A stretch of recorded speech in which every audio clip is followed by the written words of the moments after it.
welcome to episode 131 of the Inside Bite. I'm your host, Tim Schaefer. I'm here with my co-host, Rudy. How you doing this week? Hey, Tim. I'm doing great. I was just telling you before, I feel like every time I'm on...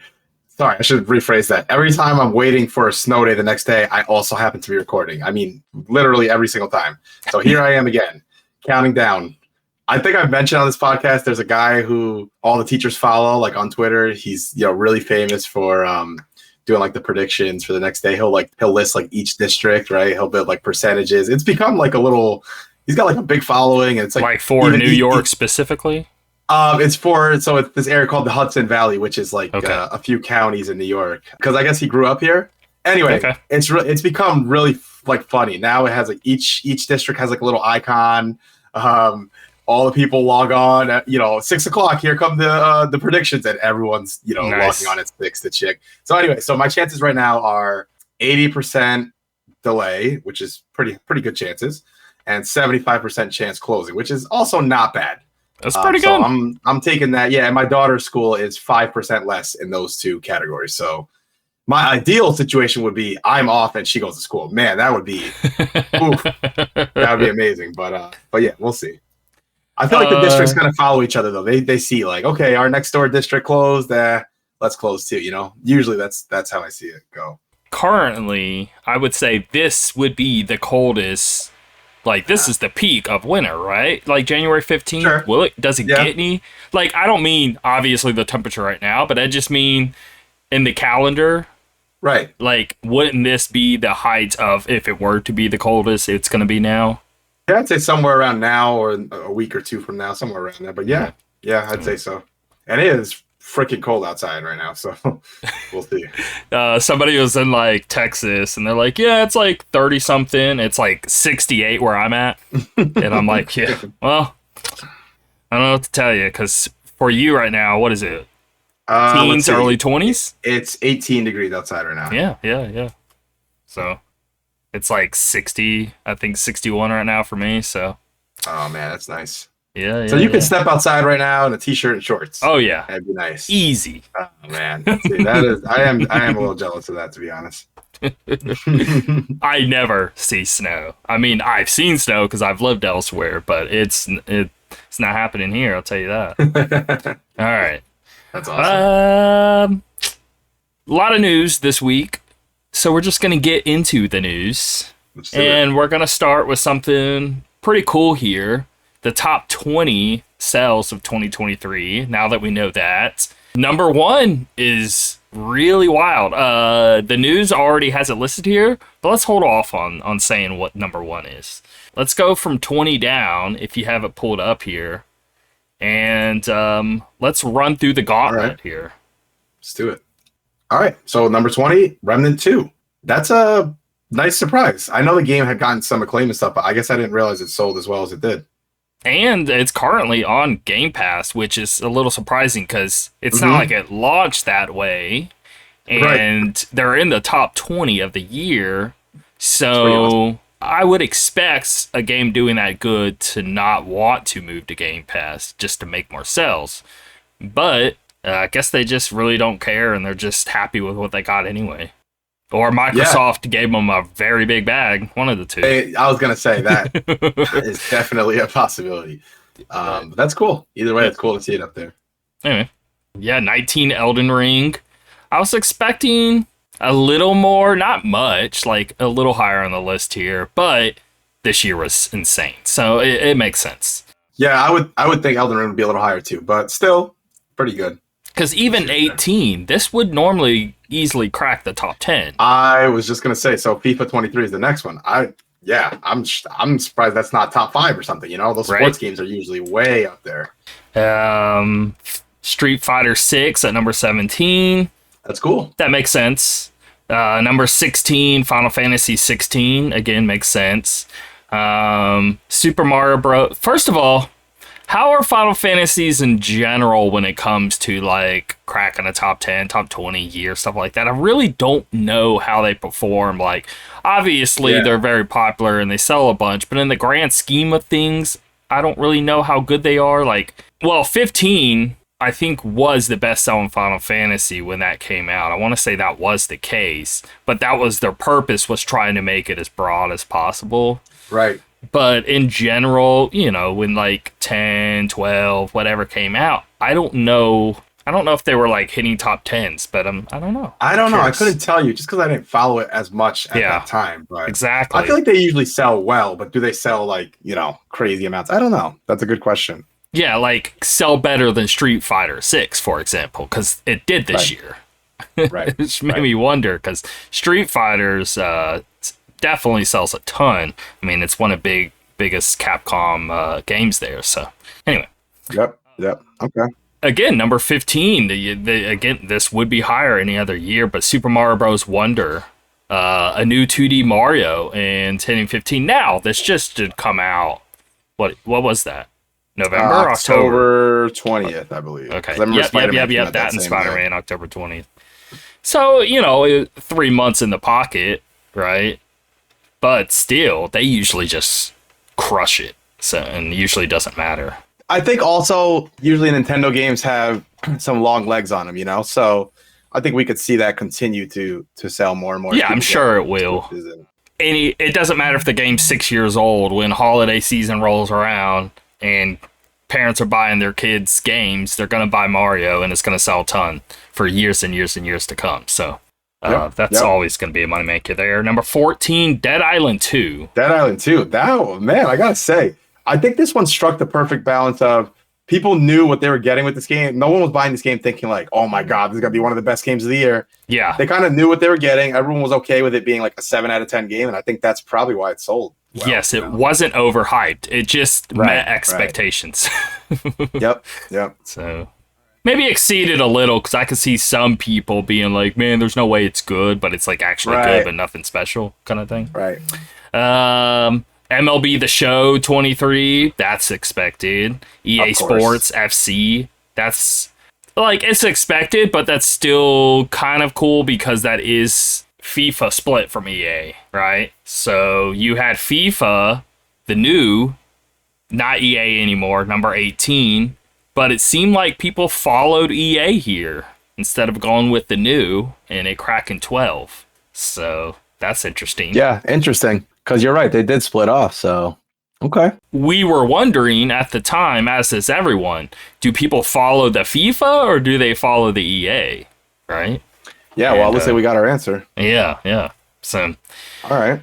And then next up, Resident Evil 4, which I'm really happy to see it so high up. I mean, it's a great game, but Capcom's just been doing really well with on all fronts pretty much lately. So, yeah. It's nice to see that game so high. Starfield number 10, cracking the top 10. That's cool. Mortal Kombat 11, number 9, also very cool. I mentioned, I want to say, I can't remember, over Christmas break, right? My kid going through Mortal Kombat 11 and then just going through the campaign, and it did complete it. He finished it off, and it's a good game. Is this though supposed to be 11 or 1? Because it says 11 here. It was, but Mortal Kombat 1 is what came out. So let me look like you're top right. 10. Let me look this up, make sure it wasn't a typo or anything. Let's see. I'm gonna like pull from a different source and see what I get. No, completely other source here. Is also listed at number 9. Mortal Kombat 11. I guess that game is still just selling a ton. I guess that's not a typo. Crazy. Okay. Interesting. God, I don't know. I want to do one more. Yeah, check it out, because that's very strange. Well, never mind. So I found this site. What is this? ReadWrite. I don't know who they are, but they got Mortal Kombat 1 at number 9. So are certain websites doing typos here? Could be, because... Anyway, I don't know. But it could be 11 or 1. I'm really interested on which that is. Anyway, because that would be quite weird if it was 11. Yeah, because didn't that game come out, years ago? Yeah, at this point? 2 or 3 years ago. I want to say pretty much when the new systems were coming out. Yeah. It's when that was coming out. Anyway, Number 8 here. I'm gonna assume one. Star Wars Jedi Survivor, number 8. I want to play this. I was gonna say, just out of curiosity, because I've been kind of working my way through some games that I missed earlier this year. I was thinking of Star Wars Jedi Survivor, and I just did a quick Google search, and it seems like this game is just going to be busted on PC forever. Like, they fixed some things, but I thought it was still fixed, but maybe that's console and maybe not PC. Right. This is only one person I saw say this, so could be wrong. I want to play on PC.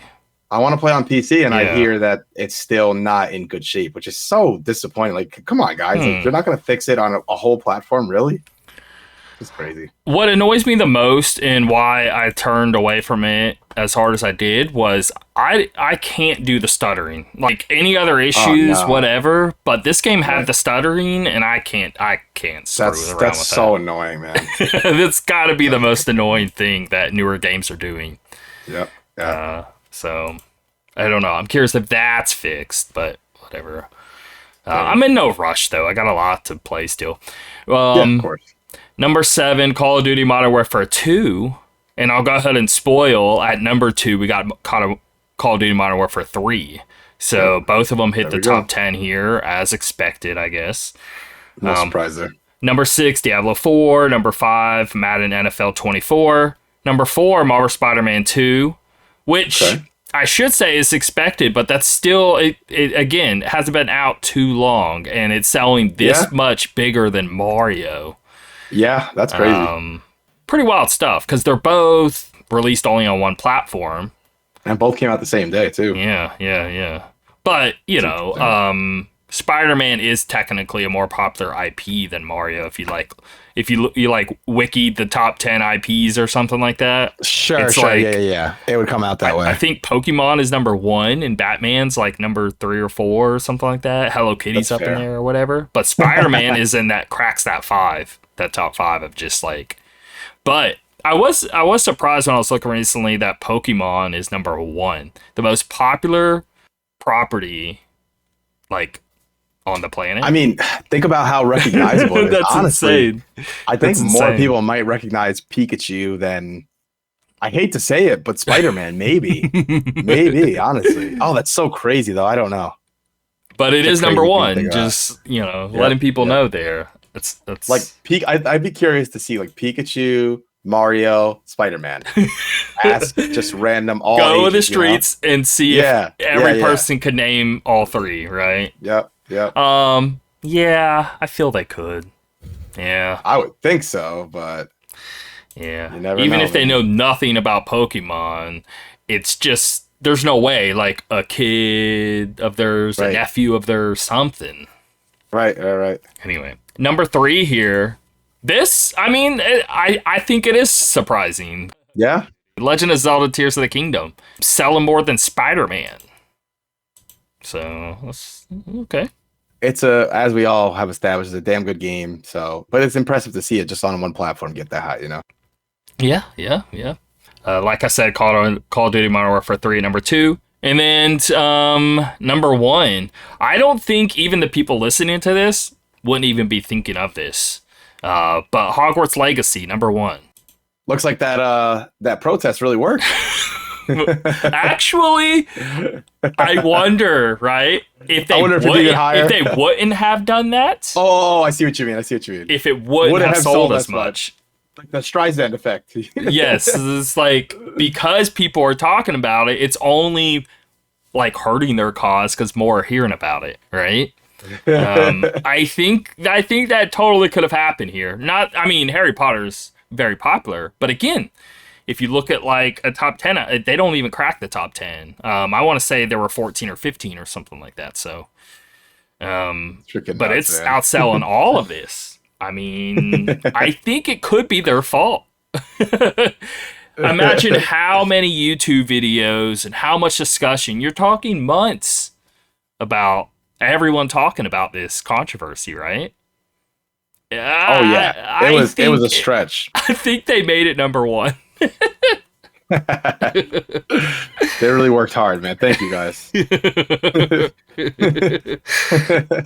I don't know. I'm kind of convinced of that, but yeah. Yeah, that's the top 20, though. I'm glad it sold so well because, as we stated before, I think the game had so many cool things going for it. They really took the source material. They did that part really well. Yeah. But obviously, it was lacking in some parts, right? It was a very ordinary game in other ways. So I really hope they take this and all the feedback and the good reception and just make something even better for the next one. Yeah, so. I mean, they may not be the best video game designers, but I just appreciate that they care about the IP. Right. And yeah. So that's great. All right. Yep. Next story here. Final Fantasy 14 Dawntrail. They showed new job, new race, and a full-length cinematic trailer. Square Enix revealed new information about Dawntrail, Final Fantasy XIV's upcoming 5th expansion during a fan event for the popular MMO. In addition to unveiling a lengthy cinematic trailer, fans got a look at one of the game's 2 new jobs and its new playable race. They're getting 2 new jobs, but in this trailer they showed one, and I think the other job is still a secret, if I want to say that right. Or they just showed it previously, but I want to say we still have yet to see what the other new job is. Anyway, what we did get, this is I think the first time since this game's released where I've been a little disappointed. This class, I think it's super cool, but the art style, it looks like that Splatoon art style, and the colors are very that pastel, green and yellow and whatever, and it does not mix with the style of the rest of the game, and it looks super weird, and I think it looks bad because of that. Gotcha. I don't know, you'll be in a really, imagine, 16, Final Fantasy 16, you're in a city, whatever, which again, are you, you're barely even in one, but whatever. All right, just imagine a city up in there, and it just looking, not dark and gritty, but fantasy, realistic, medieval, whatever. And then, you have just Splatoon splashing everywhere. And it looks really dumb, I think. But I was totally thrown off watching this. I was like, that looks gross. Anyway. But I gotta take a look. I just don't think it mixes. And maybe I'm being dramatic. I don't know. But I obsess over this game's, visual aesthetics. Yeah. I really like them. And I know you're really into it. I'll go into first person and just walk around and explore, or even when I'm fighting monsters, getting up close and personal to a really big monster design and checking it out in full in first person and stuff. And I really enjoy its presentation. So this threw me off. Anyway, that aside, everything else is cool about it, but a new class described as a magical range DPS job that works. Do you know what DPS is? Okay. Yeah, I do. There's some people that just never played an MMO or played MMOs and don't even know. Or even some competitive shooters use that term too. So if you haven't played any of that, yeah. Okay. Anyway. A new class described as a magical range DPS job that works in the medium of mixed ether, wielding a specialized brush to render their imaginings into reality. Basically, the Pictomancer is a painter wielding a giant magical brush that conjures spells using paint. Check it out in action in the trailer that they released there. A new cat-like race called the Hargar was also revealed in the form of a female variant. So they only had a male variant that released in previous expansions. So it's even kind of a new race in general, but they just released a female of that. It basically looks like the cat in Skyrim. Lastly, the big video, 5-minute plus cinematic trailer. I thought it was cool, but it's all cinematic, so I'm just I still, even though it's a game I've been playing for years and years, I'd still rather just see gameplay. Of course, yeah. I mean, I feel like that's going to always be my stance no matter what, Yeah. Last year, Square Enix announced that Final Fantasy XIV is finally coming to Xbox Series X and S this spring. During the event, the studio revealed that an open beta test of the Xbox version begins sometime in February. So real soon, anyone on Xbox wanting to play this can finally jump on board. Now, it is far, far, far, far, far too late. You're talking 10 years of waiting. But hey, it's there. It's like that waiting for Bluetooth on Switch. Why the hell was it not there? God, remember it just popped up one day, randomly. But I know Microsoft's been working real hard to get that over. Yeah, I'm always curious about that stuff. Yeah. But either way, that's that. Again, Xbox here real soon next month. You'll be able to start playing it. The new expansion will be in the summer. And you can totally tell the cool thing about this trailer, even though it's cinematic, is you get a feeling we're finally done with everything prior. And this is a brand new, fresh journey. And, you know, rainbows and sunshine and candy, lollipops, and all that good stuff is kind of the vibe here.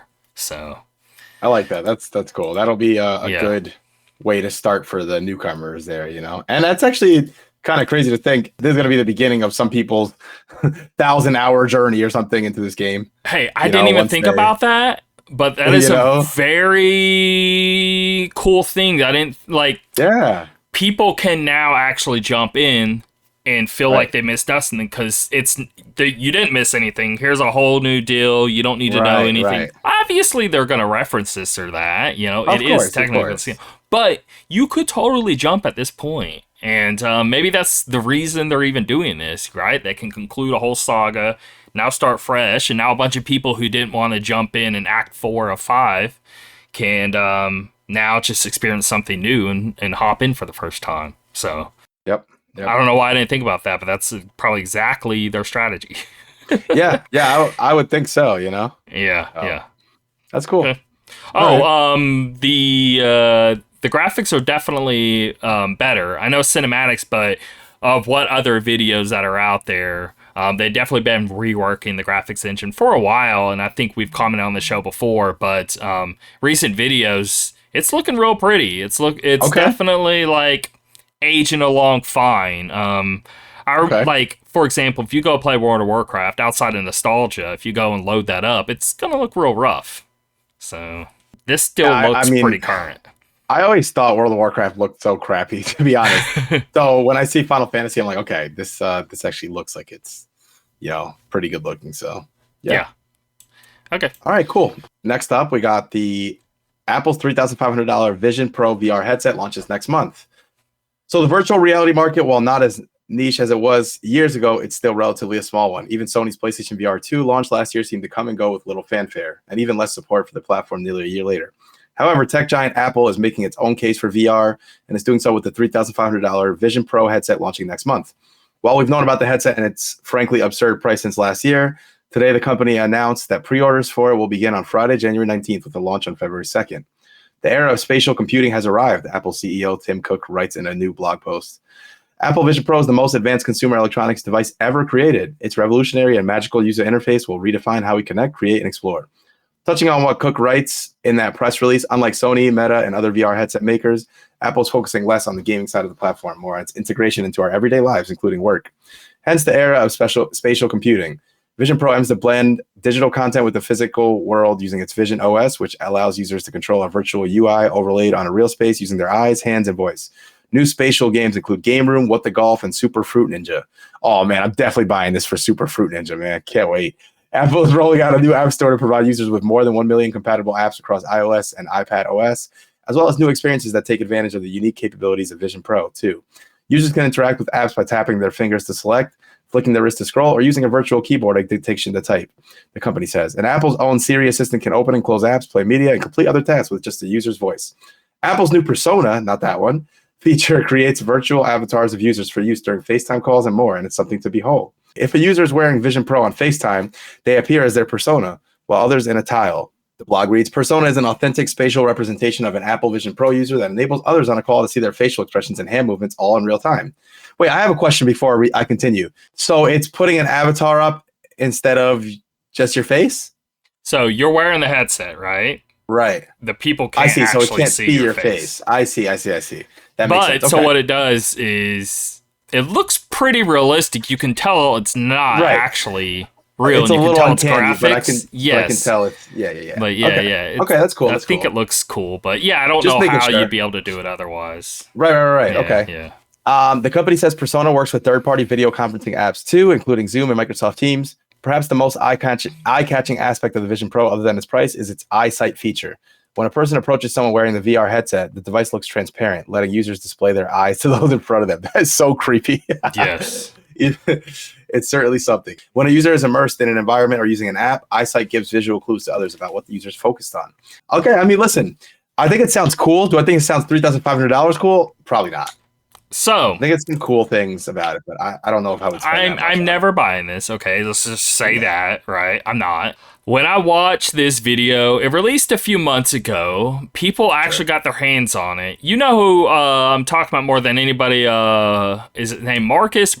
I forget his name. Oh, yeah, Brownlee. Yeah. I know. However we say his last name. Yeah. He got to fool around with it. I watched his video on it too. And he said, if you watch Apple's like video on it all, and it breaks it down between a lot of different segments, and it's like 15 minutes total and 2 or 3 minutes going over each little bit and how so many different things work. There was no fluff. He said everything did actually just straight up worked as they showed. It wasn't like, oh, here's everything you could do on it once we get further development. Like when you watch any trailer to any new tech, it's all of these, look at these possibilities, and they show the best of the best of the best. What you see in that video is straight up how it actually works in its current day, and over 1 million apps are supported already out of the gate. You should watch in entirety. I think this is clearly made for people like very upper class, but this is the most impressive piece of tech I've ever seen in my life, and that's exactly what he said.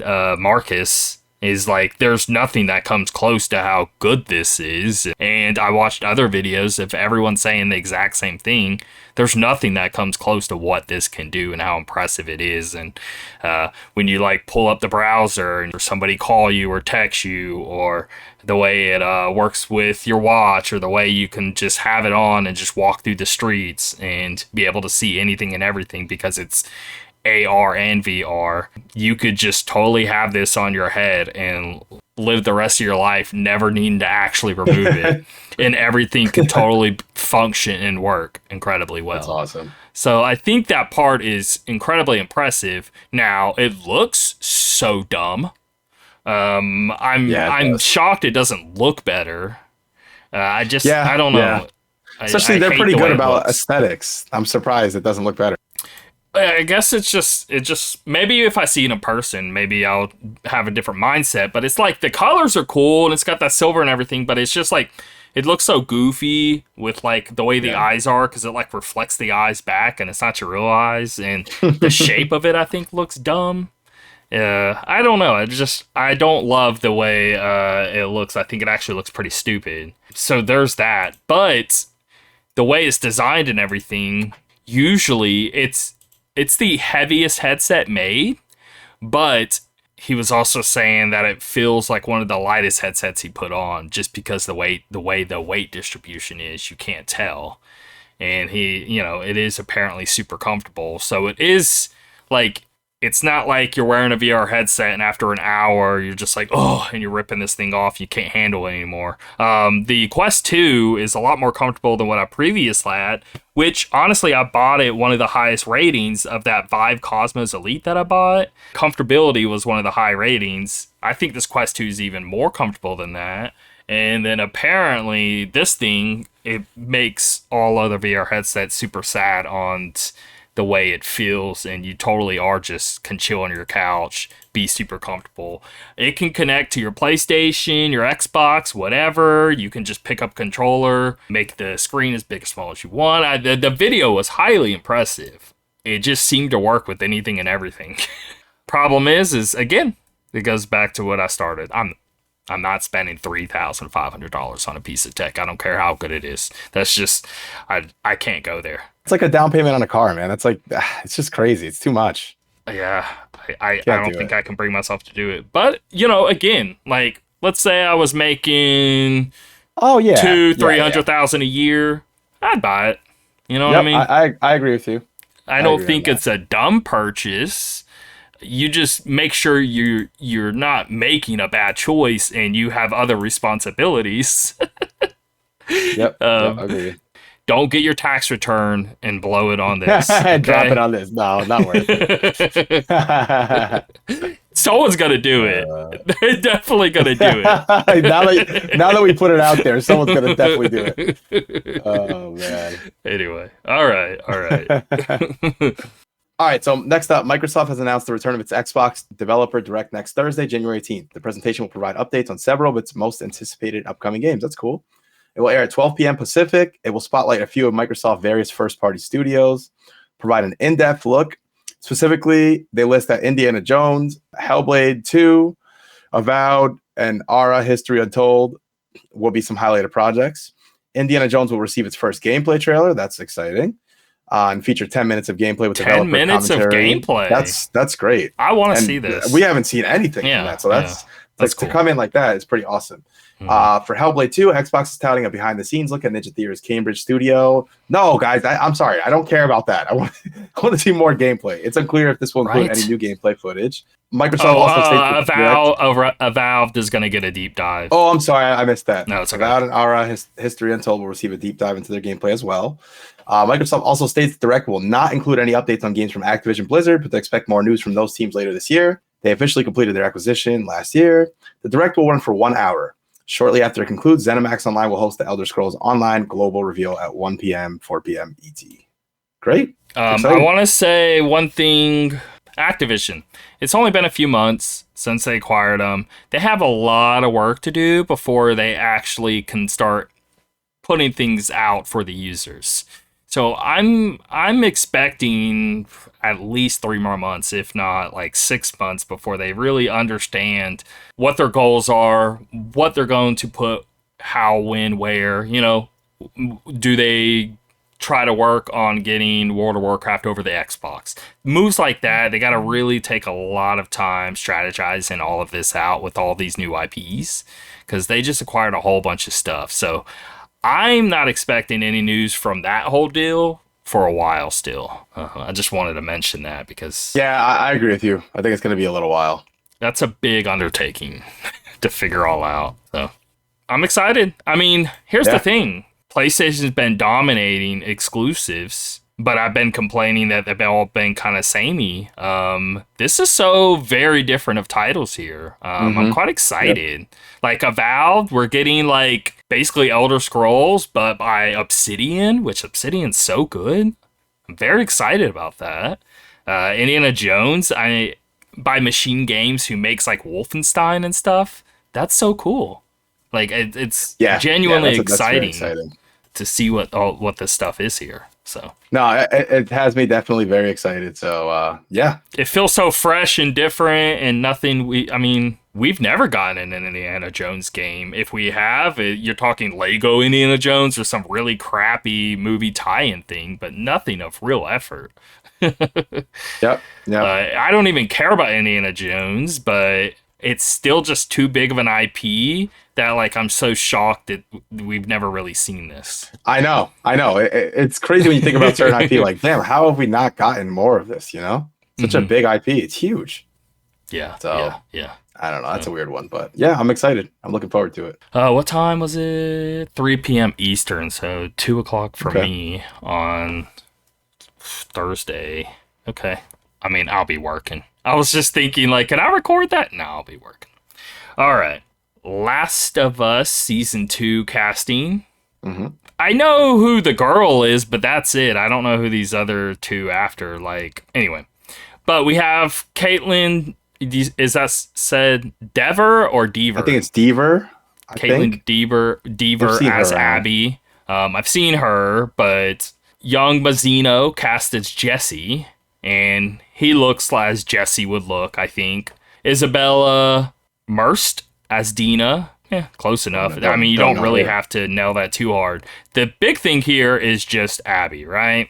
There's a lot of talk on this because I'm siding with people I don't usually side for on this one. But I actually think it should have been cast by somebody different. Somebody more muscular, and I'm going there because when you play The Last of Us 2, the whole point of the character is she actually wanted to be stronger than a guy usually would be, and that was the motive of the entire character. Is something really messed up happened, she wanted revenge, so she purposely got buff, and buff enough so she could take down a man, and that was the whole goal in mind from the get-go. Purposely keeping gender very important in that mindset. That right. was her trajectory there. So the fact that this girl is not buff, now the whole character doesn't make any sense for me, and now you have to rewrite entirely new objectives with this character and like the way the character develops. This doesn't make sense to me. I'm like very curious now. This is gonna be a very big change. This is not Abby from the game, so. Yeah, I'm hoping that when we get, when we start seeing her in the actual show or trailers and things, maybe she'll have worked towards that a little more. Sometimes the actors do that heading up to the movie or show. Maybe they get more into their role.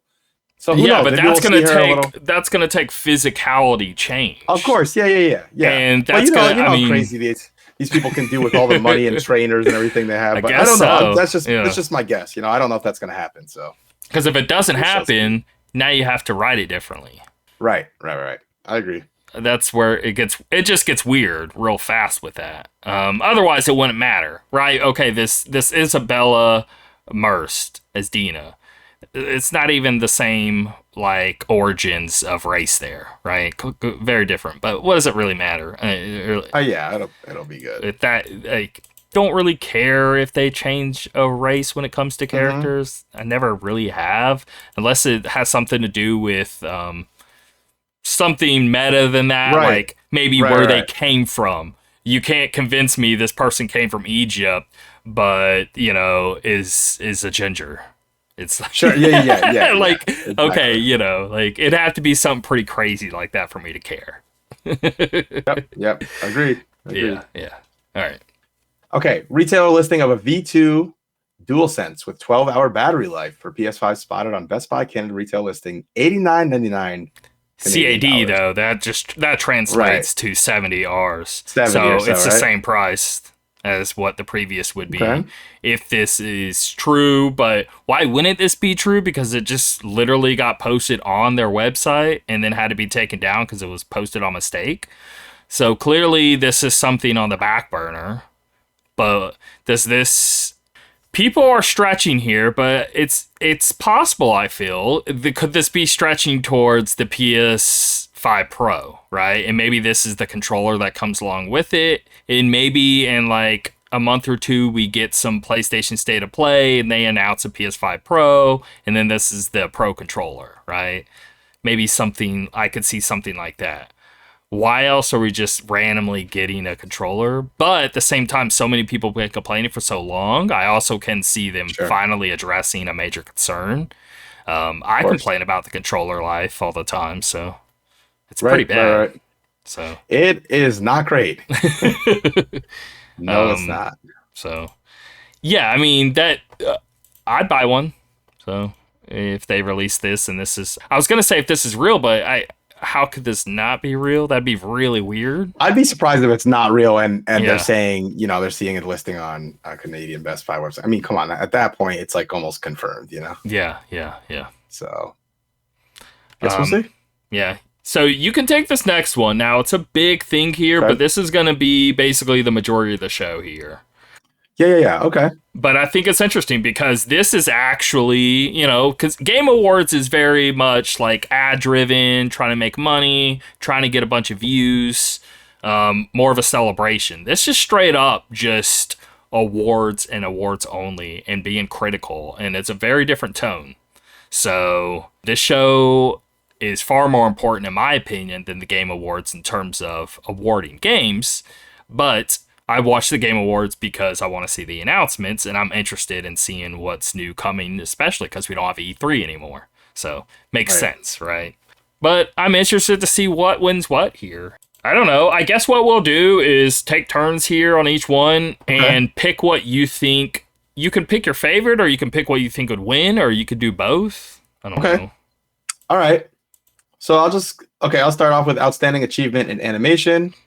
Final Fantasy 16, Hi-Fi Rush, Marvel Spider-Man 2, Mortal Kombat 1, and Super Mario Bros. Wonder. I think I'm going to go with Super Mario Bros. Wonder here because I loved the animation in that game so much. I thought it was such a nice, unique, little cool touch, little change. What you think will win or what you like the most? Yeah, no, that's my personal one. What I think will win? Maybe Hi-Fi Rush, I would say. just because people all raved about Yeah. It's very the good. visuals It's in this very game. good. Yeah. Oh yeah. I still have to play that game. Mhm. But yeah, that's what I'll go with. But For I that. think Wonder personally is better for me in animation. Agreed. Yeah. I Same think here. that is number one as well. Man, 16's a very close second though. 16 Yeah, has yeah. incredible animation. Oh, it looks great. Yeah. Yeah. Yeah. But I think Wonder takes the edge here. Yeah. Hmm. What's gonna win? I'm gonna go Final Fantasy 16. I Okay. think that has a very high chance of winning there. Anyway, outstanding achievement in art direction. Alan Wake 2, Hogwarts Legacy, Marvel Spider-Man 2, Star Wars Jedi Survivor, and Starfield. Art direction, definitely Alan Wake 2. Both what I think and what will win. I have the same exact Yeah. options there. It's just so good in that aspect. So Next I would hope it would here, win that. Okay. Outstanding achievement in character. Alan Wake 2, Saga Anderson. Oh, like she says it, Saga Anderson. Baldur's Gate 3, Astorian. Baldur's Gate 3, Carlock, I think. Marvel Spider-Man 2, Miles Morales. Thirsty Suitors, Jala. I don't even know what that is. I don't know what that is. Yeah. Anyway, I would pick Saga because I thought it was a great performance, but I haven't played Baldur's Gate 3, so I'm going to go ahead and guess that one of those two. Asterion is, I think, better than Saga. Asterion, I think, wins. Okay. I think is both the best and is going to win here. Okay. Really good. Miles Morales, I think, is awesome too. Miles Morales is good. Yeah, it's good. Yeah, I'll have more to say about that. I've been playing Spider-Man, so. Cool. Okay. Outstanding achievement in original music composition. Alan Wake 2, Diablo 4, Marvel Spider-Man 2, Planet of Lana, Star Wars Jedi Survivor. Planet of Lana, I haven't played this, but weirdly, I've listened to the soundtrack, and it's amazing because a lot of people were talking on like various shows, always mentioning the soundtrack. And I randomly was just like, well, let me just check it out because I was just chilling in my living room, threw that on, and I was like, damn, this is really good. I think it's quite stellar of a soundtrack. So it's my favorite of the bunch there. What I think will win? Maybe Star Wars. Okay. I haven't even played it, but still, I don't know. Sure. Sounds always really good with Star Wars. Yeah, so my pick would probably be Alan Wake. I love the music in that game so much. What do I think will win? Maybe that's a tough one. Maybe Spider-Man. They have some good, really recognizable music in that game. So I'll go ahead and give that my guess. Okay. Outstanding achievement in audio design. So this is more like sound effects and hearing birds and all that mess. So Alan Wake 2, Cocoon, Hi-Fi Rush, Marvel Spider-Man 2, Star Wars Jedi Survivor. I'm definitely saying Hi-Fi Rush here. The whole time you're playing to the beat, and they do it perfect. I think I love that. They do it incredibly. And it's very, very, very hard to design because it's not like you haven't hit the button at the certain beat, right? You do if you want like a better flow. But anytime you do an action, they still integrate it into the music and make it flow. It's really impressive. That is really impressive. That sounds really cool. So I think that's like my favorite and gonna win there. So okay, I'm gonna say audio design. Okay, so what I think is gonna win is probably Hi-Fi Rush. But what did I pick myself? I'm gonna go with Alan Wake only because I really loved the way that they did like the all the peripheral noises and things, all the visions and things. I felt like they handled that really well. So yes, I'll go with that. It has a little bit of that Hellblade energy, I was just gonna say going around. Yeah. Outstanding achievement in story. Alan Wake 2, Baldur's Gate 3, Dave the Diver, Thirsty Suitors, Vinba. I mean, I prefer Alan Wake's story to Baldur's Gate 3's story. But I didn't finish Baldur's Gate 3 or anything, right? I just played, I didn't even finish the first act. But you could play 50 hours of the first act if you want to. So it's anyway. But I just know of what I played, because I played 25 hours of it. I was really blown away, but I still am more interested in Alan Wake 2, so I'm still going to say that in terms of what I like more there in story.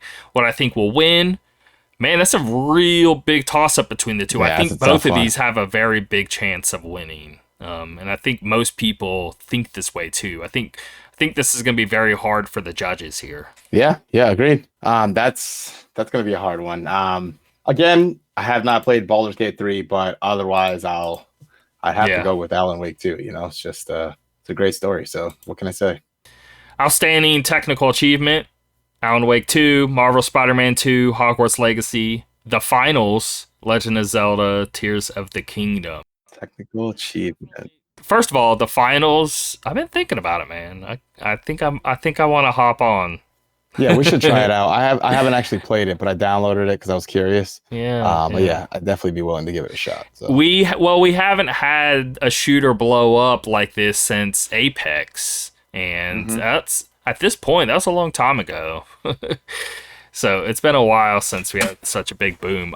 We got the Halo Infinite boom. The problem is it went away so fast. Now it's climbing back up again. I mean, it's looking pretty hot in the moment, but nothing like Apex, you know what I mean? Clearly, but this finals is looking like it's getting incredible numbers, and everyone seems to be really liking it. So I want to give it a genuine shot. Anyway, I was mentioning all that to say the environment and the way you play the matches sound incredibly cool and look incredibly cool in the videos that I've seen. And it's quite a technical achievement in that regard too. It's really hard to make a multiplayer shooter map on its own without destructibility. And any game prior that had destructibility was like, okay, you blew up a wall, for example. Well, the server, you see it as a player, but the server doesn't usually recognize it. You'll have like moments where a map changes in a whole entirety, maybe on a server, but like individual changes never happen on the server till now with this game. And so because of that, you can actually like change the environment in the moment, use the change in the moment, and other people can as well. And it sounds small, but it's quite a technical achievement. I think it's pretty impressive for a multiplayer shooter, that fast pace of a game and that much to have to carry on the server to work so well. All that, I'm saying the obvious, Tears of the Kingdom, because of the famous shot of from the highest of the sky to the lowest of the depths, all in one go. Yeah. I mean, it's so impressive. The fact that they're able to even get this thing to run as well as it does on the system, to me, is the biggest technical achievement of the year. So that's an easy one for me. I mean, getting on one of those dragons up in the sky and then riding it all the way down to the bottom. I mean, no game has ever hit that high of just like a being technically impressed by what's happening on screen when all of that's going down. When you say it out loud, and if you haven't actually experienced it, you may not understand, or like, okay, I don't get it. Why is that so big?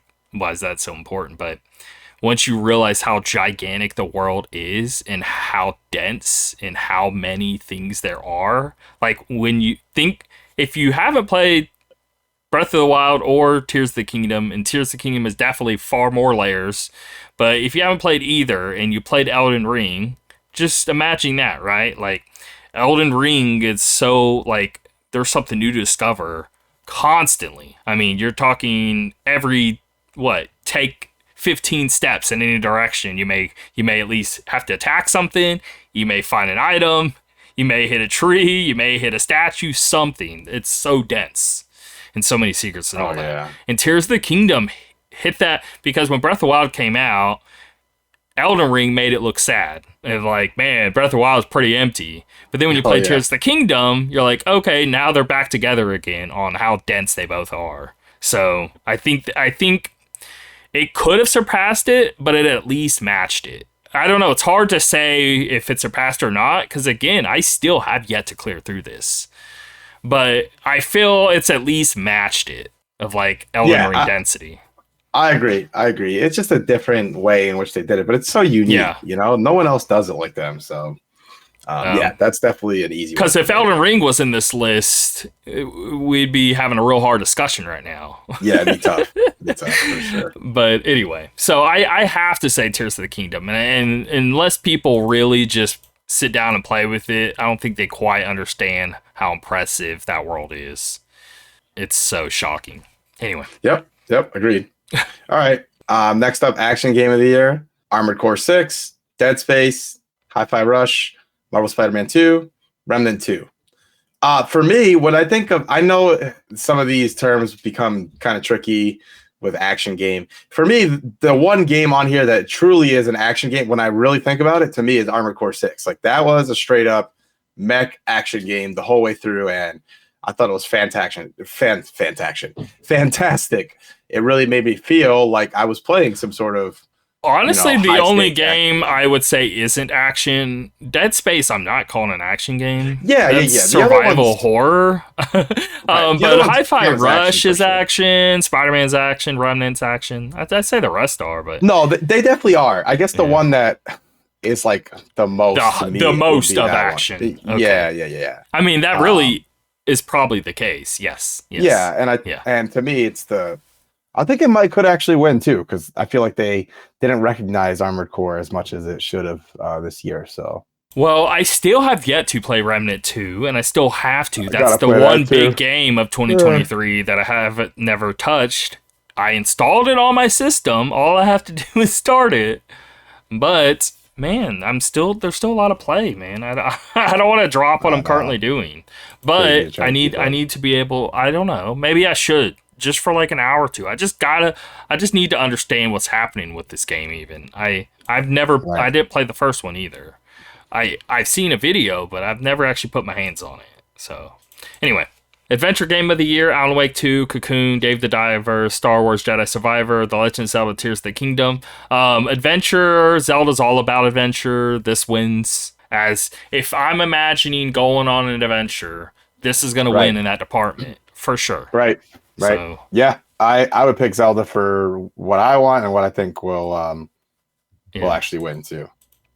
Family Game of the Year, Disney Illusion Island, Fae Farm, Hello Kitty Island Adventure, Midnight Girl, Super Mario Bros. Wonder.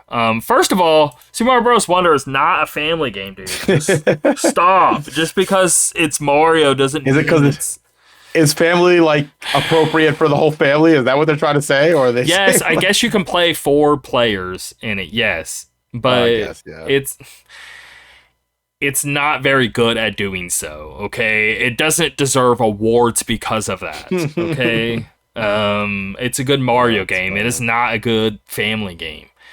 Anyway, I know what Fae Farm is. Weirdly enough, I guess that I think. But again, none of these are like, I don't know. Why is family game even a category? I don't know what you're trying to say here. Yeah, okay, everyone sit down on the couch and play a game. The only one that would be the case is maybe Disney Illusion Island. I heard that is actually good with the way it handles multiplayer. So I guess I'm going to say that. I'm just going to say that's the winner. These are the D.I.C.E Awards. These aren't the Game Awards. I'm hoping the judges are actually, thinking this more intelligently and saying what actually works good as playing as a family. And with all of that being the case, I'm going to say Disney Illusion Island. The only one I've played on here is Super Mario Bros. Wonder, so yeah, probably what I picked for myself. But I think I agree with you with that. If they are really trying to pick the family game of the year, they'll probably pick that Disney Illusion Island.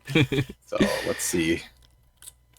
Fighting Game of the Year: Granblue versus Rising, Mortal Kombat 1, Nickelodeon All-Star Brawl 2, Pocket Bravery, Street Fighter 6. I played Mortal Kombat 1, you played Street Fighter 6. We have yet to play the other. Yep. So I'm curious between those two, which actually I did play Street Fighter 6. I mean, I played the demo of it. I was pretty impressed by it. I did like it. I don't know. I like them both. I don't know. What I think's going to win? Let me just... Woo! I think Street Fighter was probably Street Fighter, to be honest. Fighting Game of the Year, I'm going to say Street Fighter. But dang, that...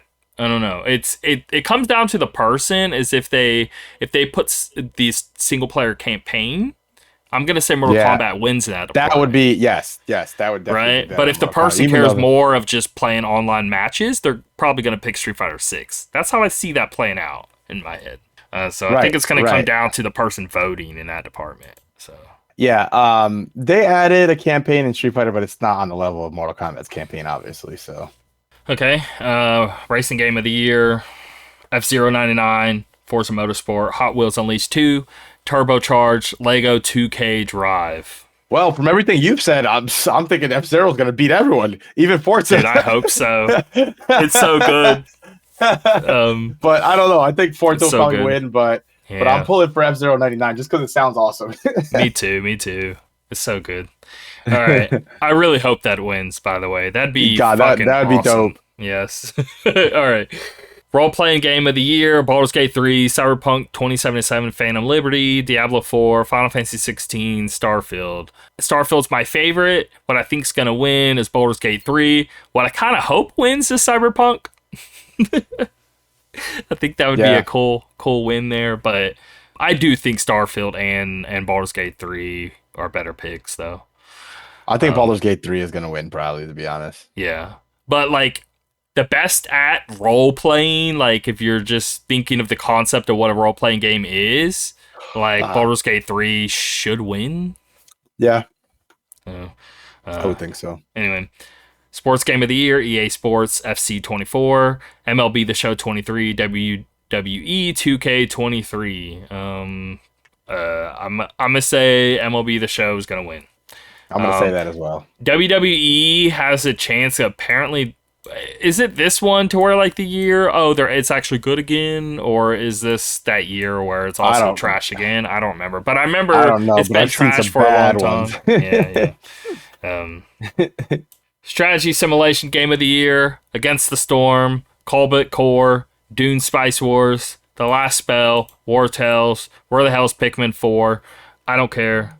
Next. Oh boy. Wow. Wait a sec. I can't remember. Did Triangle Strategy come out this year? Like 2023? No. It was 2022. Whoa. Wow. Okay. I'm going to look that up, but didn't realize it was that long ago. Yeah. March 2022. Okay. Wow. Okay. Did not realize it's been almost 2 years since that game came out. Wow. Okay. Anyway. I just don't know any of these games. I really don't. I could not speak on this at all. I'm going to go with Dune just because I like Dune. I don't know the other games. Okay. Yeah. Same here. All right. Immersive reality technical achievement. Asgard's Wrath 2, Assassin's Creed Nexus VR, Horizon Call of the Mountain, Vertigo 2, We Are the One. I think Asgard 2 is going to win here, even though I didn't like it. I thought it was very underwhelming.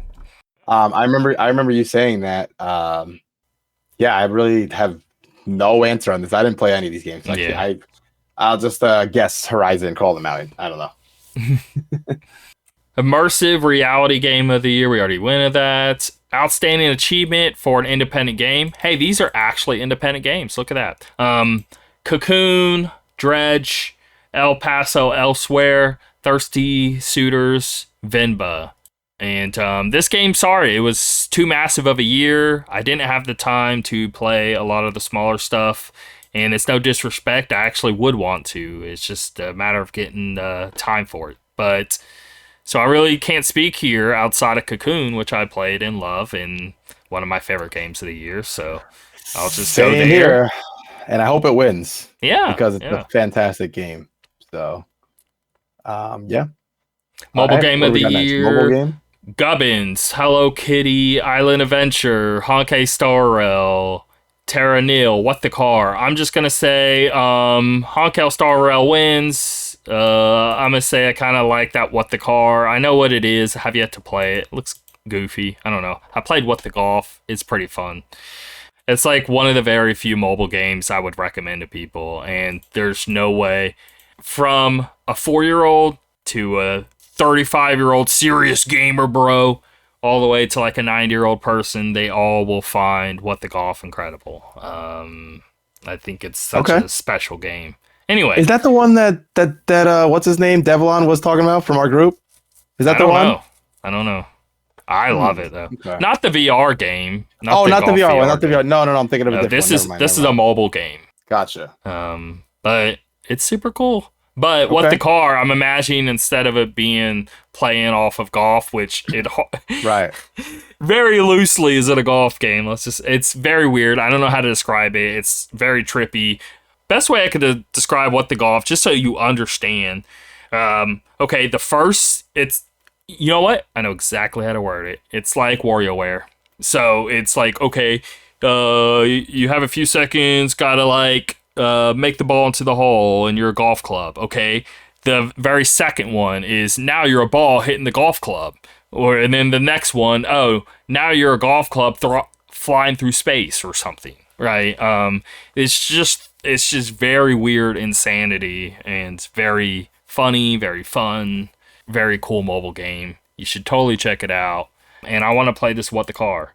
And so Sounds I'm cool. going to hope that wins. But what I think will actually win is Honkai Star Rail.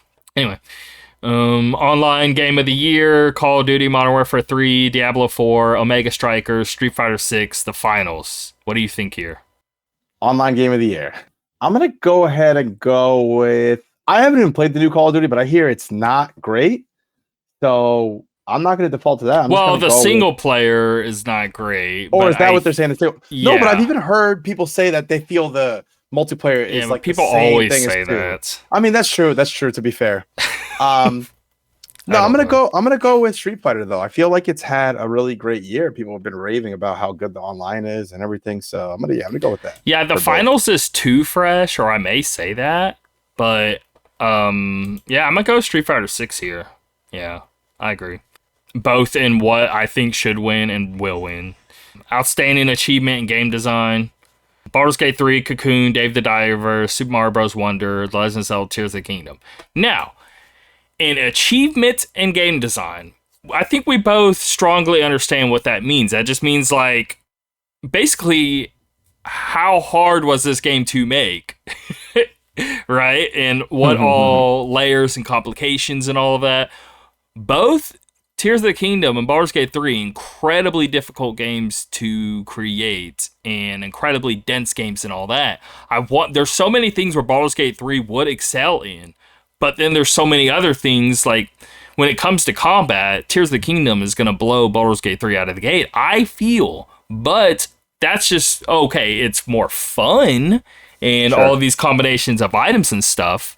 But if you're looking at it in the level of like, well, how could I take down this enemy and all the different possibilities that you could possibly do when it comes to push them off a cliff, talking your way out of it, There's still maybe, let's say, realistically, let's say 10 paths, right? I'm a guess at that number based off of what I played.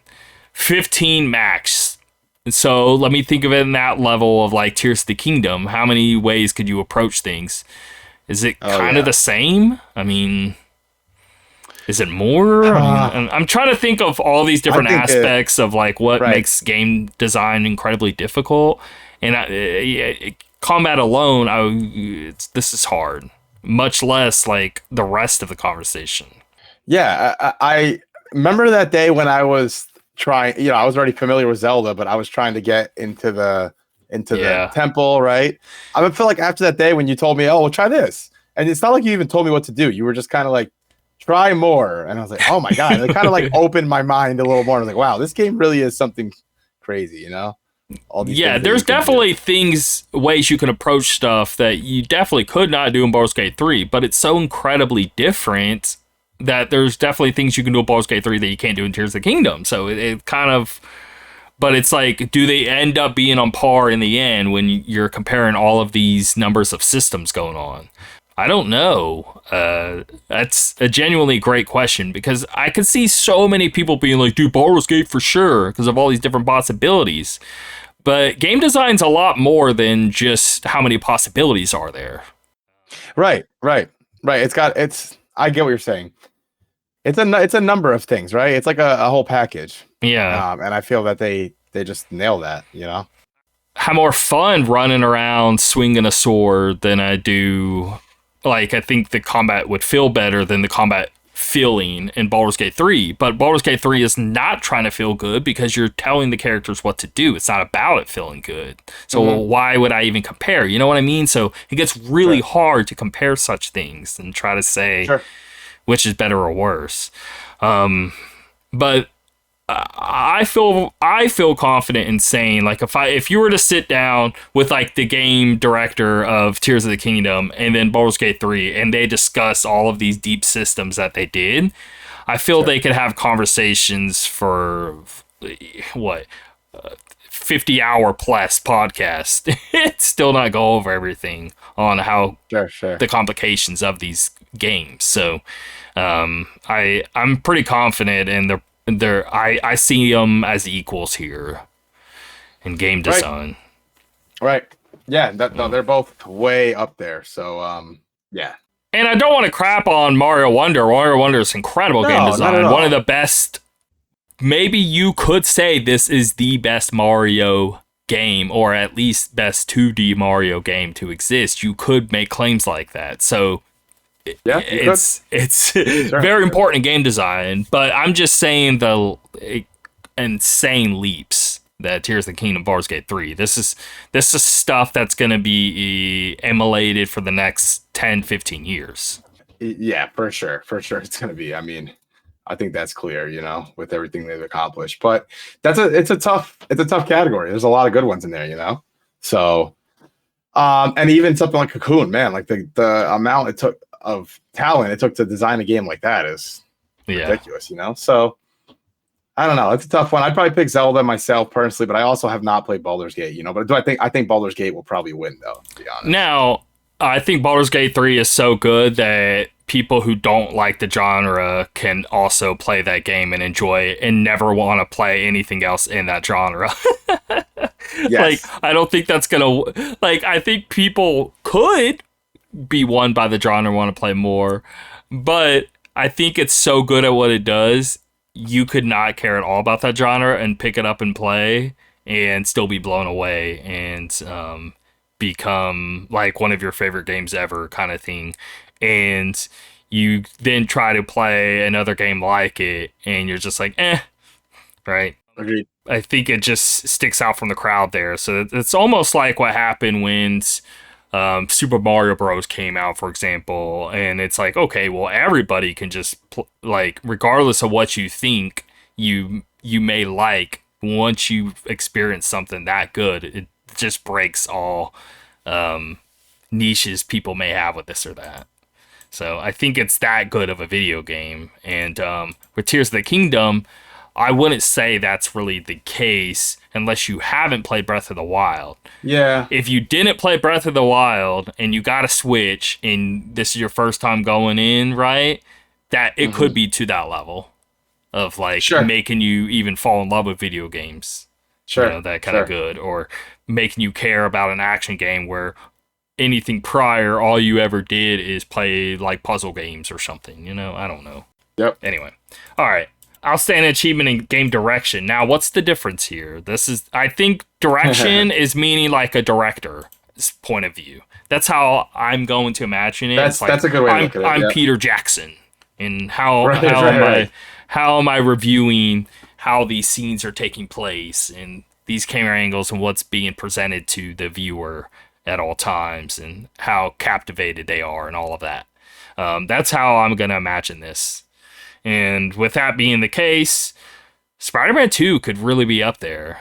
I could really see that being quite incredible in game direction. Yeah, but then you have big falls that only because I played the first and people said it's here as well.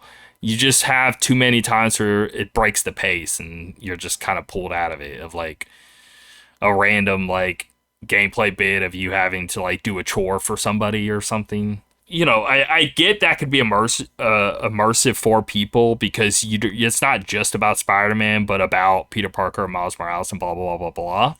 But when you're playing a video game, I think anyone would just prefer to just keep playing as Spider-Man. Yeah. Yeah. Because it's something you play with. Right. It's not passive. If you were watching it, I'd understand. Sure. Yeah. No, that's a fair point. I've been playing it, and it's interesting having the ability to go back and forth between the two. They're both great characters, I do like the way they designed it. I mean, even if you're switching to the other Spider-Man, you're still playing as Spider-Man. I mean the bits to where you're like walking around as Peter Parker, you're walking around as Mary Jane, I get what you mean. You're walking around as Miles Morales, and you have to deliver something to a person, or you gotta sit here and walk in this school hallway and have this whatever scene's going on. In Baldur's Gate 3, you're constantly just in it. It's in Tears of the Kingdom, you're in it. There's no pop out there of like, oh, I gotta do some like simulated walk down a hallway thing or something. You know what I mean? That doesn't happen with that. So I feel that for me kind of breaks game direction. Okay.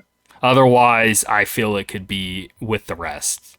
That's where I would stand there. Without even playing 2, I just know that's what happened in 1, and I've probably listened to 30 different reviews when I'm listening to different podcasts, or actually when the game came out, listening to reviews. People have mentioned that still happens in this game. Of what you play, does that happen in this game? Like bits, like 4 story bits? Like in Spider-Man, you're saying? Yeah. Does that happen? Yeah, a little bit. Yeah. Okay. Yeah. You'll have. Actually, you know what? It's more like, okay, this is the most I've seen so far, where it's like, it'll be, which I feel like more games are doing these days. Less of a cutscene, right, and more of the game is still playing. You can tell the game is still running, right? But you're walking slower. And you're just kind of walking through this environment. Yeah, that happened in the first one a lot. Which I feel like is so common now, right? Like, it's very rare for a game to have a straight-up cutscene now, but then Final Fantasy still kind of God of War does that, you know? You are walking and a whole bit's taking place. Which I kind of like better. I kind of like that approach better than what we used to have where everything was a cutscene, you know? I don't mind the cutscene. No, I'd rather have a cutscene. Like, think Alan Wake 2, dude. Like, that's so much cooler. I mean, but Alan Wake 2... That's so much cooler.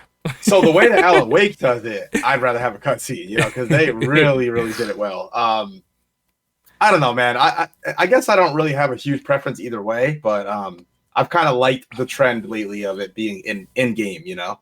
But again, it doesn't... Because even Final Fantasy 16, I think those spectacles are way cooler than having to walk through in these Spider-Man things. They are pretty cool. I don't know. I don't agree there. Yeah, I never thought about it before, but I don't like those. I don't like those. Like when you're playing Star Wars, when I was playing the first one, not Jedi Survivor, the one before it, Fallen Order, whatever. There's a lot of bits like that. You know, you gotta like... Yeah.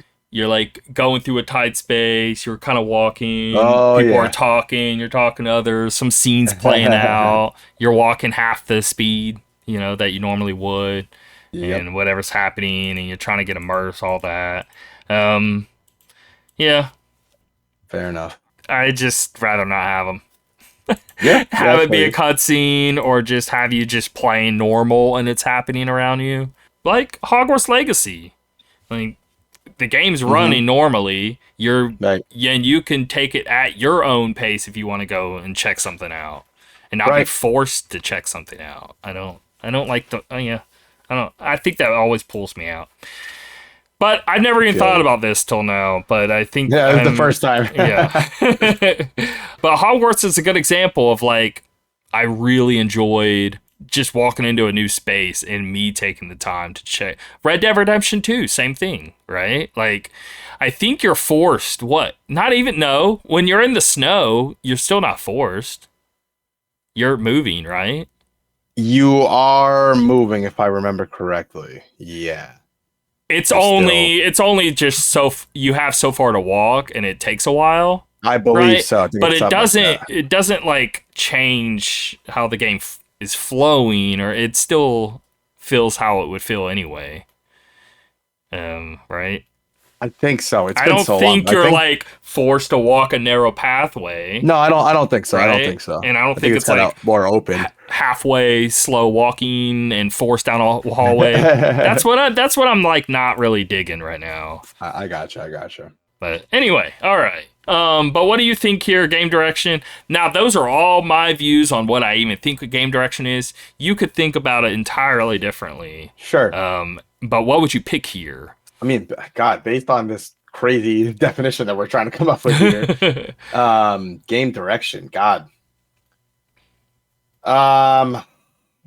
So I'd probably pick Zelda just because the people that developed this game and, Aonuma, who I guess ran the whole thing, the way that they made these things work so well together, like a well-oiled machine, is like so impressive to me, What do I think they're going to pick? Probably Baldur's Gate 3. Just because from what it sounds like, people are very impressed at the way that everything. The motion capture is probably the best motion capture we have. Okay. It's really impressive. So that's awesome. Yeah. Okay. Game of the year. What do I think is going to win? Baldur's Gate 3. What do I want to win? Tears of the Kingdom. And what am I rooting for in the sidelines? Is Alan Wake 2 of like, hey, if that wins, I'm happy with that too. But no, I think Tears of the Kingdom is the best game this year, as we've mentioned. But I could... Yeah. I'm pretty much exactly the same as you. But what do you think is winning? I just... look, that Baldur's Gate 3 is great, but man, do I want...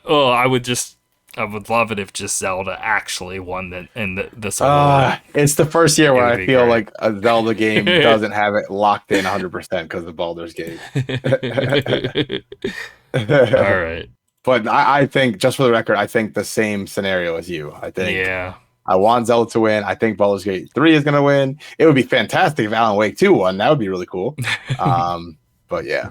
Dude, that's what I'm thinking for that. But see, that's the thing too. Even with the Alan Wake 2 thing, like if Cocoon won, I would be like, cool. Oh man, that'd be awesome. Cocoon is such a freaking cool game, man. Anyway, all right, but no, that's the thing is like Spider-Man 2. I mean, Super Mario Bros. Wonder is better, man. It's got to be right. But I haven't played the Spider-Man 2, so what can I say?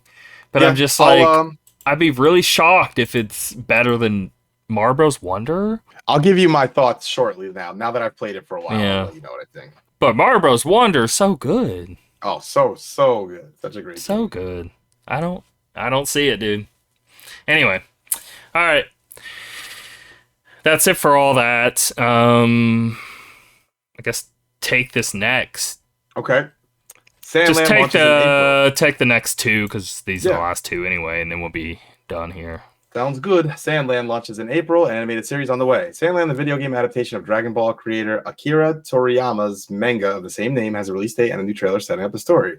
First announced during Summer Games Fest last year, Sandland launches on April 26th. The game centers on the fiend Prince Beelzebub, or so, a demon summoned to take down a corrupt king and his royal army by the human sheriff Rayo. Joined by Beelzebub's chaperone, Thief, the three must also find the legendary spring, an artifact capable of ending a worldwide drought that has transformed the environment into a desert. The open-world action RPG features plenty of vehicle piloting and combat. Players take control of various tanks and dune buggies, outfitted with whip weapons such as machine guns, to mow down threats while traversing the sand-covered terrain. Sandland is coming to PlayStation 5, Xbox Series XS, PlayStation 4, and PC. The animated series that premiered in Japan last year is launching worldwide exclusively on Hulu this spring. Sandland, the series, tells a brand new story that picks up from the events of the 2023 film. Okay, sounds interesting. I mean, I'm excited for very obvious reasons of we haven't had anything new by the Dragon Ball creator, the Dragon Quest creator, Akira, in terms of the art design there, and actual new material, a whole new IP, everything, and getting a big old... This game looks incredible. You should click that and skim through it right now as I continue on to the next story, because if you haven't seen that, I can't see anybody seeing this and not just wanting this game badly. Yeah, it looks cool. It looks very, like...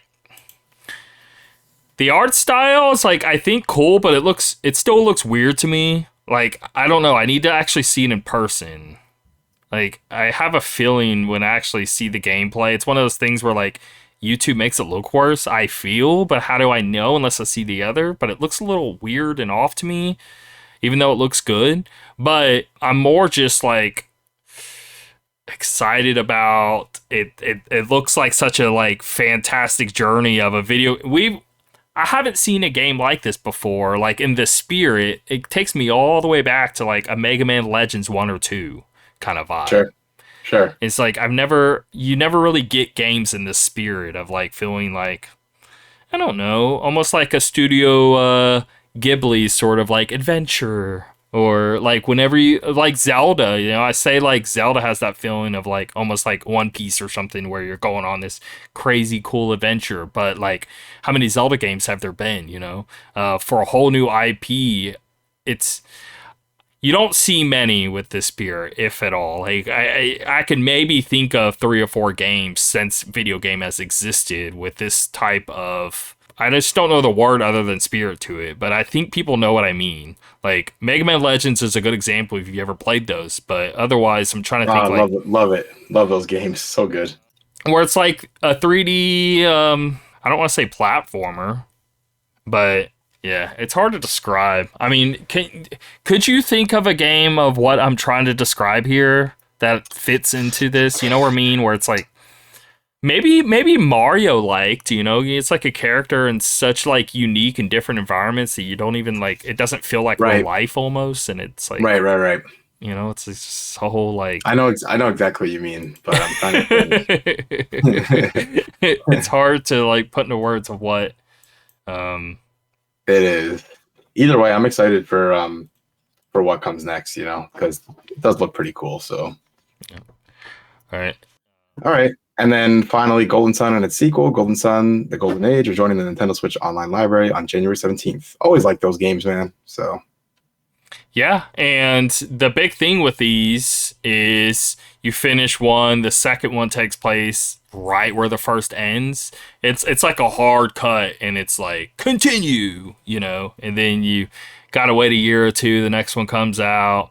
I don't know the exact time frame back in the day. Maybe it was a year, but I feel maybe even 2. I don't know, but. So that's going to be cool to like being able to experience like both of them right from the get-go here. You can just play one and go right into the other. And they're really, really, really neat, special Game Boy Advance Japanese RPGs that a lot of people, like, it's weird. It's like, it's one of those like, it's a cult classic, right? Where many people know of it, but the amount of people have actually played it, I must say, is maybe like 4 million players, something along those lines, but maybe like 50 million people are aware of it, or 100 million people are aware of it. Right. Just because it's a Nintendo IP and all that, but it's so unique. There's nothing like it, and that's what makes it really cool. And that's kind of why I'm digging this Sandland thing, is because it looks so unique, and there's not really like it. It does. But the same can be said about Golden Sun if you never played it. And it has a very, very weird art style to it that I loved and still do. I think it's really neat and aged well. It looks terrible blown up on a YouTube. Yeah, it does. Really bad blown up on like big screen YouTube. But obviously a Game Boy Advance is very like way smaller screen than that, and it looks fantastic there. And I would just keep this to the handheld on the Switch, and I would not want to blow it up on the TV.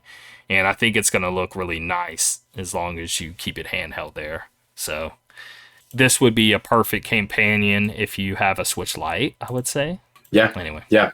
Great games, man. Totally worth playing. So I think they're 10 out of 10 experiences, but yeah. I don't know. I'm a big JRPG fanatic, Totally agree. I think they're so much fun. They're really good. So okay. All right. So what we're watching and playing.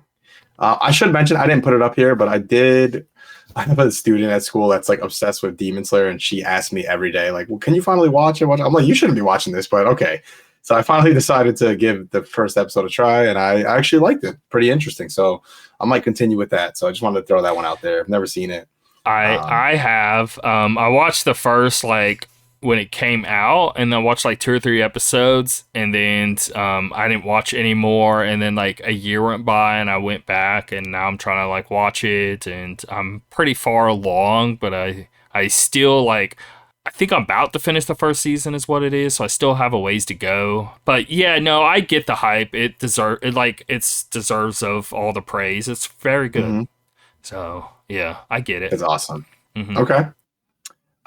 Anyway, so now that I finished Alan Wake 2, I finally took a break from my PC playing all these games, and I was like, all right, let me give some attention to my PS5 again. So started playing Final Fantasy 16 again, started playing Spider-Man 2 again.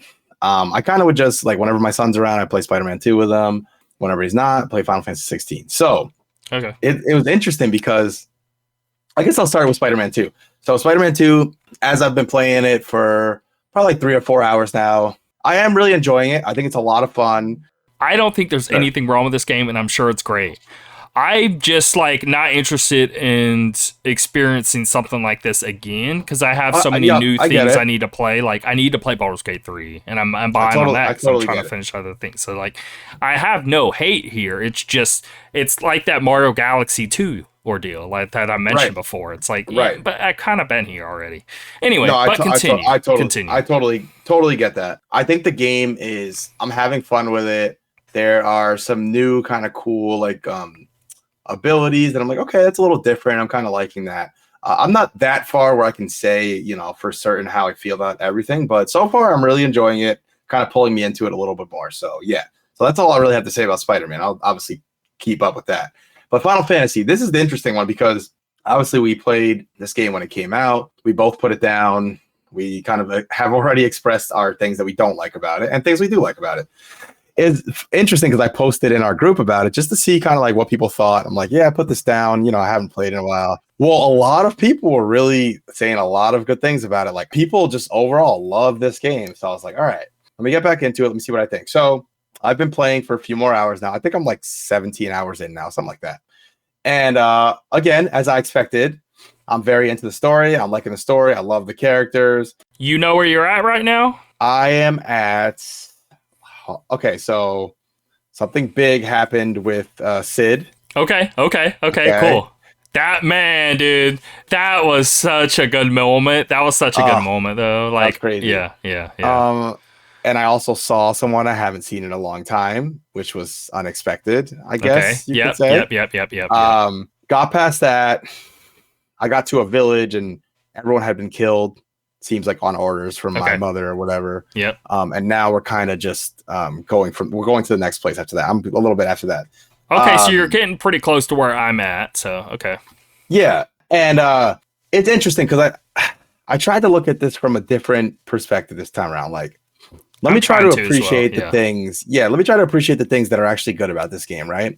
So, like a few nights ago, I did a battle with this dragon that was like affected by I forgot what it's called. It starts with an A. It's like when the mother crystals, whatever. When something happens to the mother crystals, they get like zombified. Or I forgot what the name of it is. Yeah, I don't remember it either. I fought this dragon. Into stone.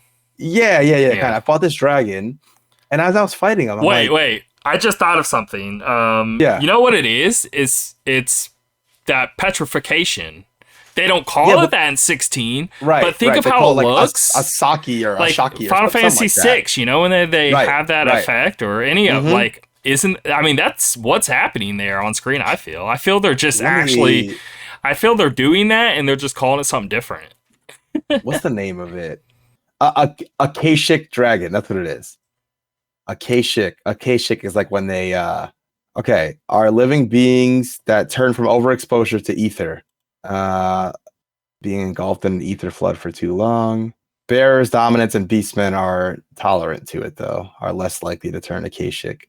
They're stripped of any intelligence or sense of self and become ferocious, physically strong, and single-minded. Look.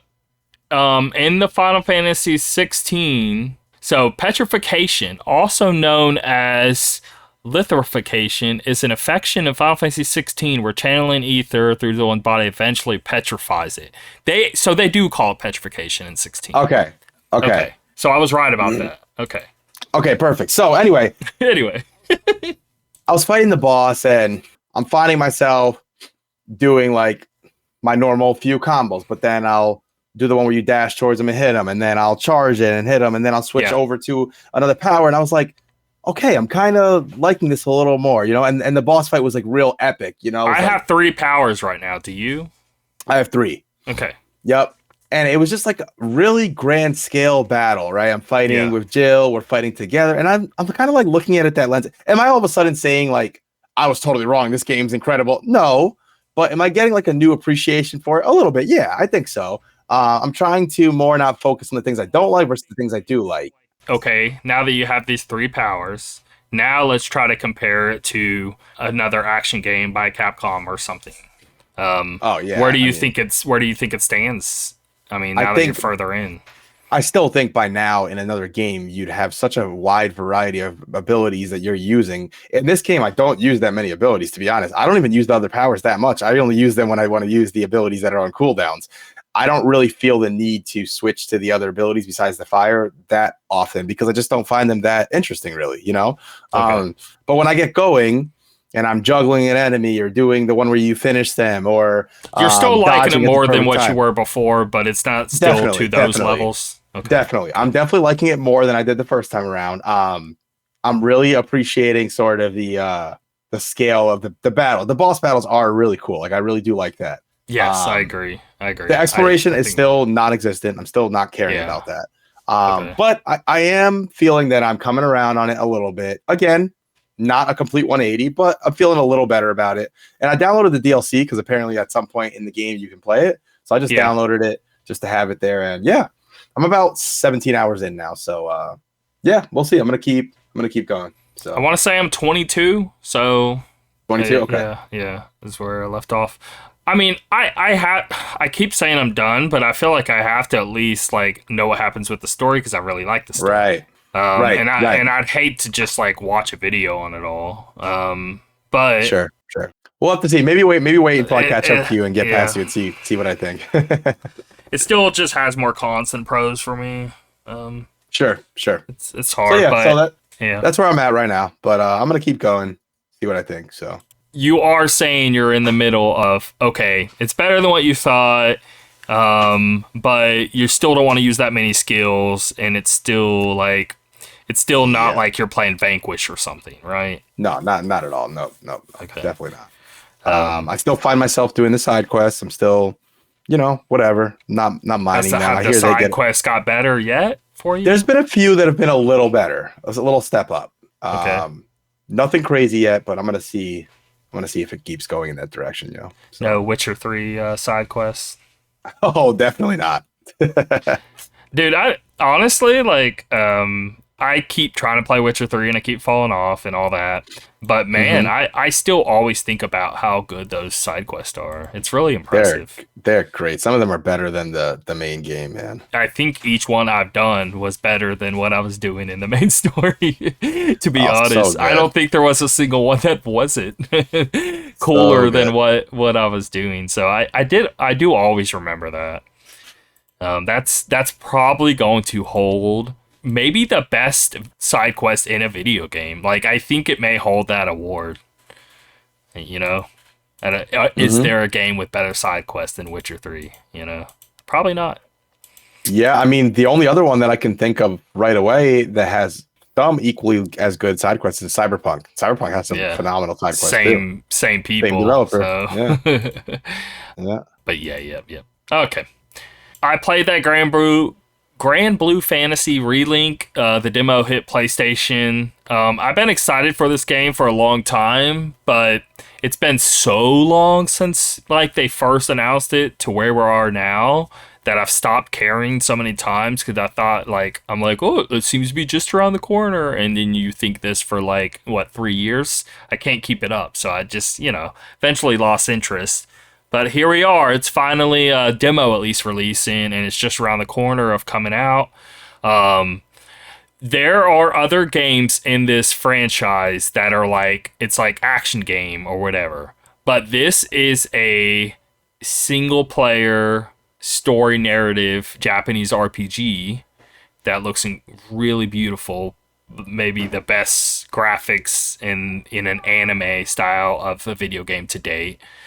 And so it always looked beautiful to me from the start, but I'm like, I don't really want to play an MMO. I don't really want to play like an action game in this, but I would, I'm keep looking forward to this JRPG single player thing. Now, what's cool is this game has an online function, and it's a whole separate mode. So it doesn't touch or ruin the campaign unless they didn't put as much attention towards the campaign in the end or something like that. You know what I mean? But it's two separate things, and you can go into it as like Monster Hunter style, to where like you can join 3 other people and do like quests together of like fighting this big cool enemy or fighting a whole bunch of enemies or whatever. Very Monster Hunter like ordeal.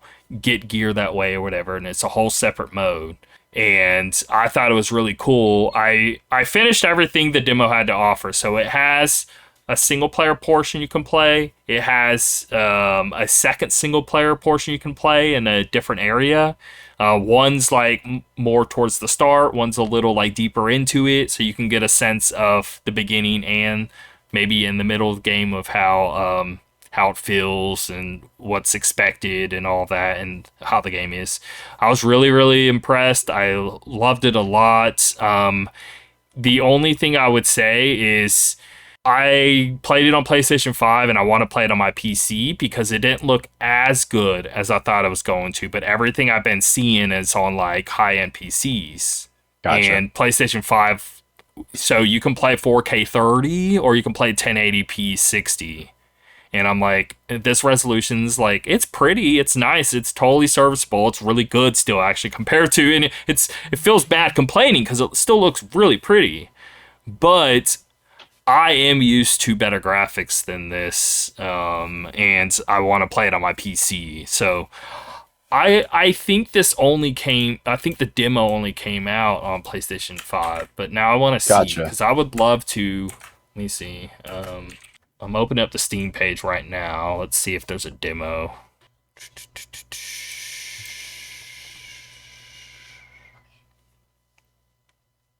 Yeah, it comes out the 31st, but Steam doesn't have the demo, so the demo is just PlayStation exclusive.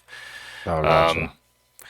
But I would love to see this running on PC because I think it looks far superior there. You should pull up the Steam page and see what I'm talking about, but I think these are like maybe the best anime style graphics we've ever gotten. And when you play it on the PlayStation 5, it looks good, but it doesn't, like, it feels like it's like half of what you can get on PC. Yeah.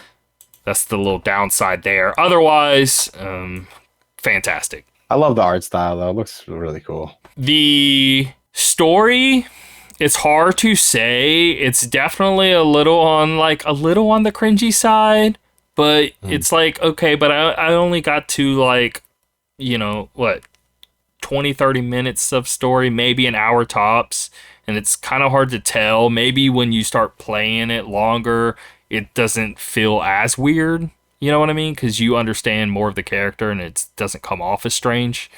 But I did feel like it's a little on the cheesy side. But I don't know. I think this game's going to be fantastic. I think it's going to review incredibly well. And I think a lot of people are going to be blown away by it. So that's the feeling I get. I definitely walked away very impressed. So it feels very unique, too. Like, the combat's so cool. That's the best part. I mean, because they're pulling from like their other games, which is like pure action, stuff like that. So the combat is like, it feels very, like you're playing a high end. Like, are they as good as From Software? No, but it's at least in that conversation of like feeling great action game. You know what I mean? Right. And you're playing a Japanese RPG, so this is what I guess. If 16 felt like this, we'd be having a very different conversation. It'd be totally different story. Yep. Yeah. So that's kind of what I get from this game. So it's a huge PlayStation get. Well, actually, is that the case? Is this coming to Xbox? I really don't know, to be honest. Okay, no. It's PlayStation and PC. That's it. Okay. But yes, so what I was going to say is this is a big PlayStation get. So it's not on Xbox at all? No. Oh, gotcha. Okay. So I was thinking that, but I just wanted to make sure. But it's PC, PlayStation 5, PlayStation 4. That's what makes it weird. Is like, if they're doing PS4, they could at least do Series X and S. But again, it's definitely Japan based. So, all right. Yep, that's it. Do this new game watch and we'll get out of here. Right, let's go. Another code, Recollection, Switch, January 19th. The Last of Us Part 2 Remastered, PlayStation 5, January 19th. HAL, PlayStation 5, Xbox Series X and S, January 23rd. Immortality, PlayStation 5, January 23rd. Apollo Justice, Ace Attorney Trilogy, PlayStation 4, Xbox One, Switch, and PC, January 25th. Oh, maybe the Apollo Justice games aren't on consoles till now, and maybe the previous Ace Attorney games were. Because I could have sworn that's the case, but maybe that's what it is. Anyway, I also wanted to mention Immortality, like, huge shout out there. PlayStation 5, January 23rd. If you don't have an Xbox or PC and only a PlayStation, I highly recommend it. I think it's an incredibly great narrative game. Hidden Through Time 2, Myths and Magic, PlayStation, Xbox Series X and S, Switch, January 25th. Hitman Blood Money, Reprisal on Switch, January 25th. But yeah, The Last of Us Part 2, the remastered hits. I own it. I'll pay the $10 and upgrade it. I'm gonna do the same. I'm gonna do the same because my wife hasn't played the game, and I was asking her, "Do you want to?" So just play she the game watched the show. This starts right where that ends. That's what I'm saying. I was telling her, let's just play the game. I'll put it on like easy. Yeah. We'll go through it quick. Yeah.